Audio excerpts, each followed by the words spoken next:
नमस्ते दोस्तों, जय माता दी। आपका मेरे चैनल पर स्वागत है। दोस्तों, बहुत लोगों के कमेंट, बहुत लोगों की ये परेशानी होती है कि हम अकेले पूजा कर रहे हैं तो हम करवे को कैसे बदलें, क्योंकि आपस में करवा बदला जाता है। तो आप अगर अकेले पूजा कर रहे हैं तो पहले तो आप 2 करवे रखिए, या तो एक करवा एक लोटा कर लीजिए, या तो सिर्फ एक करवा ही रख लीजिए। अगर आप करवा और लोटा रखना चाहते हैं तो इस तरह इस पर आप पहले इसके कंठ पर मौली बांध दीजिएगा और फिर इस तरह से आप करवे से मतलब लोटे से करवे को बदल सकते हैं। और अगर नहीं तो फिर आप 2 करवा आपस में बदल सकते हैं। जैसे मैंने ये 2 करवे रखे हैं, मैं अकेले पूजा करती हूँ तो मैंने 2 करवे रखे हैं, मैं इन्हीं को आपस में बदलूंगी। अगर आपके पास पीतल का करवा है, इस तरह का फूल का करवा है, तो आप इसको भी इसी तरह से एक्सचेंज करेंगे, प्रोसेस वही रहेगी। तो अब चलिए हम करवे को कैसे बदलेंगे अगर हम अकेले बदल रहे हैं तो पहले तो हम इसमें जो ये सीक लगी है इसको पहले हम निकाल लेंगे। इस तरह से सीक को निकाल कर कहीं पर साइड में रख देंगे, क्योंकि जो है सीक के साथ करवा बदलने में आपको दिक्कत आएगी। तो हम पहले इन सीकों को साइड में कर लेंगे, उसके बाद हम जो है करवे को बदलना स्टार्ट करेंगे। तो हमें अपने आंचल के पल्लू से, जैसे ये आपका साड़ी का पल्लो है, इसको इस तरह से आप लगा लीजिएगा और इस तरह से हमें करवे को बदलना है। तो मैंने एक बार बदल दिया है, अब हम इसको दोबारा बदलेंगे, फिर इसको तिबारा बदलेंगे और फिर इसको चौथी बार इस तरह से चेंज करेंगे। मतलब क्रिस क्रॉस करके हमें चेंज करना है। एक बार आप फिर से ध्यान से देखिए, 1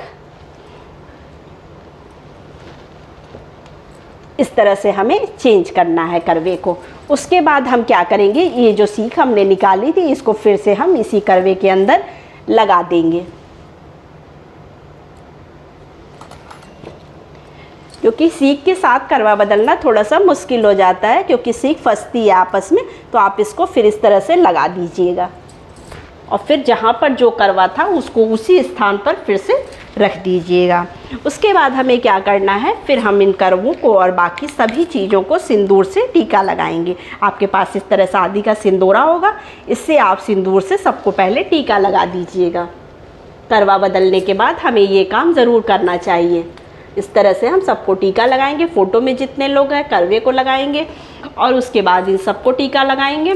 और उसके बाद ये जो माता के लिए हमने सुहाग का सामान लाया था इसको हम माता को पहले चढ़ा देंगे। उसके बाद इसमें से कुछ चीज़ें निकाल लेंगे और कुछ हम दान कर देंगे।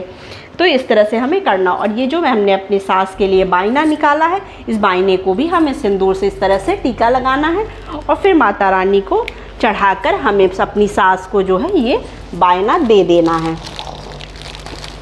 इस तरह से हम चढ़ाकर उसके बाद अपनी सास को ये बायना दे देंगे। तो आप इसी तरह से पूजा करिएगा। अगर आप पहली बार पूजा कर रहे हैं तो बायने में आप साड़ी ज़रूर रखिएगा और चांदी का कोई सामान ज़रूर रख लीजिएगा, क्योंकि ये शुभ माना जाता है। अगर आप पहली बार पूजा कर रहे हैं, पहली बार आप जो है पूजा उठा रहे हैं। तो बहुत लोगों के प्रश्न होते हैं कि क्या हम पहली बार पूजा उठा सकते हैं। तो हाँ, आप पहली बार भी व्रत कर सकते हैं, क्योंकि इस बार का कोई भी अधिक मास या मलमास नहीं लगा हुआ था। तो आप पहली बार व्रत कर सकते हैं। जो नई शादियाँ हुई हैं, नए लोग अभी नई शादियों वाले पूजा करना चाहते हैं तो वो इस तरह से करवा चौथ माता की पूजा कर सकते हैं। तो वीडियो कैसी लगी, जानकारी कैसी लगी, मुझे कमेंट सेक्शन में ज़रूर बता दीजिएगा। और हाँ, लास्ट में जय माता दी लिखना ज़रूर बिल्कुल ना भूलिएगा। तो नमस्ते फ्रेंड्स, जय माता दी।